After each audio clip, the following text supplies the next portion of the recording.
Breaking news 2023. Nnamdi Kanu will force an Igbo president to declare Biafra. See, that's what I mean.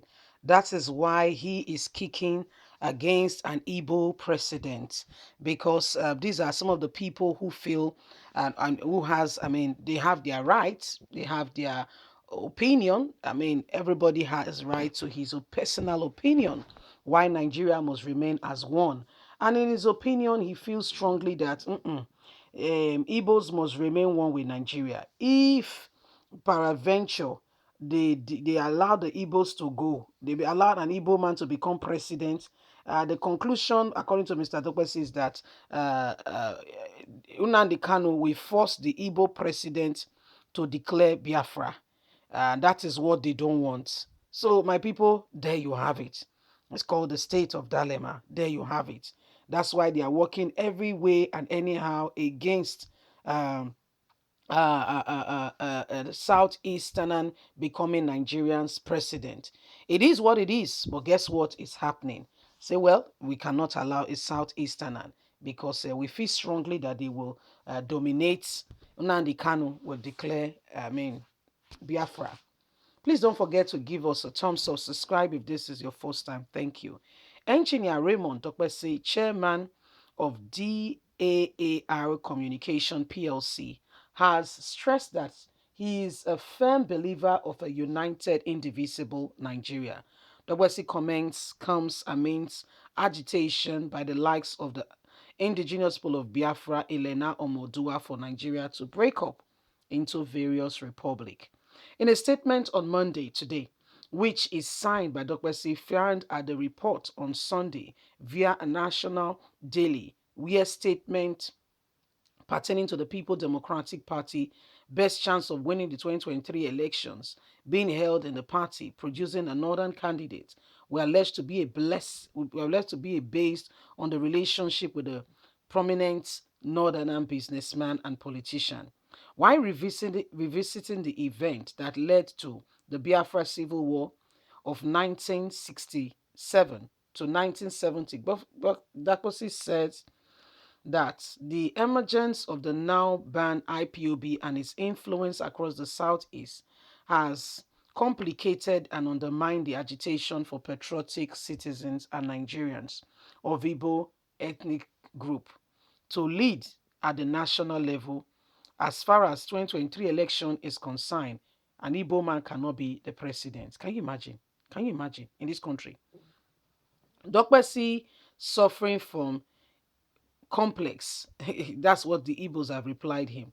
I read with amusement an article published by This Day newspaper on Sunday, 17th October 2021, with the headline, Is Dekposi suffering from intimidation or complex?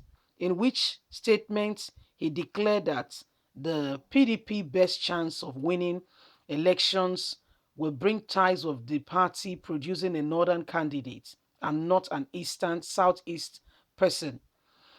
Is he being intimidated? Is he having inferiority complex about the southern producing president for 2023? Is there something wrong and why the North cannot accept the fact that the South can produce a candidate worthwhile?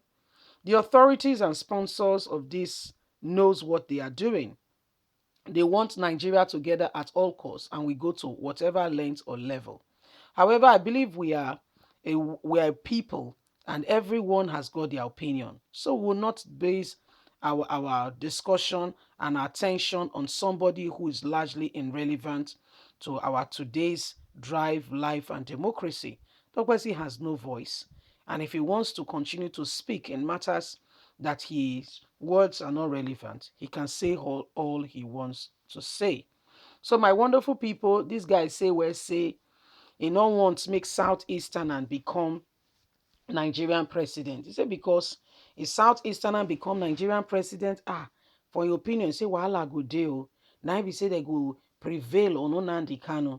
And the issue there is that Nnamdi Kanu will prevail on the Southeast president, and they will have to carry out the referendum. Before you know it, Nigeria will break up. So intimidation, yes, complex, right? So why do you think that, for instance, Nigerian breakup will lead to the North suffering? Who told you that the North, I mean, before crude oil was ever discovered, the North was thriving on granite and cotton importation, exportation, I beg your pardon. And they were doing well. Everybody was out in the farms. It will make them stop their own very Boko Haram they created, to know that people have to go to the farms. And they were doing very well with granite and cottons. Probably that would be a focus point. And of course, their cattle. The Fulani will be able to produce more cattle for them, and they will export it to the nations of the world. Food is big deal. Doesn't matter how much money you have, you can't put it on the plate and eat. Every man at some point will eat food. So whether you like it or not, you have a commodity that must be sold. Dr. Say is saying that where we cannot allow a southeasterner become this is the mindset of the North. That's why they say they want to retain power, because they looked at it and they say, Nnamdi Kanu is from the east, Sunday Igboho is from the west. Are you sure that their leaders at the end of the day will not allow them break up Nigeria? If they do, no more allocation. See what the issue that is going on with that. See how they are fighting left, right, and center. We must share the money. Even governors from the north have already started fighting, the fighting the southern governors that they must, they must share the money. They cannot say that they will collect the money in their state and keep it in their state. Why? So what will happen to them? Kogi State Governor, I repeated speech. This is his very own words, that the Southeast governors should not be selfish. They should be their brother's keeper. The money should be collected by the revenue and custom revenue collection, and they should disburse it to everybody. Why, if the same money is collected in a northern state, the money returns and stays in the northern state? The basis for which Nnamdi Kanu got very angry and said this cannot continue to hold was when he looked at the whole matter. And guess what? Hey, my brothers, my sister, fear of God will catch you. Guess what? The Kanu collected money. Kanu got everything. Yes? Lagos collected money. Lagos got, is it 9% or 19%? I can't remember now. Rivers collected money. Rivers got 9.3%. They say, So what comes from the north, stay in the north. What comes from the south goes to all, eh? Please don't forget to give us a thumbs up. Subscribe if this is your first time. God bless you. Bye for now.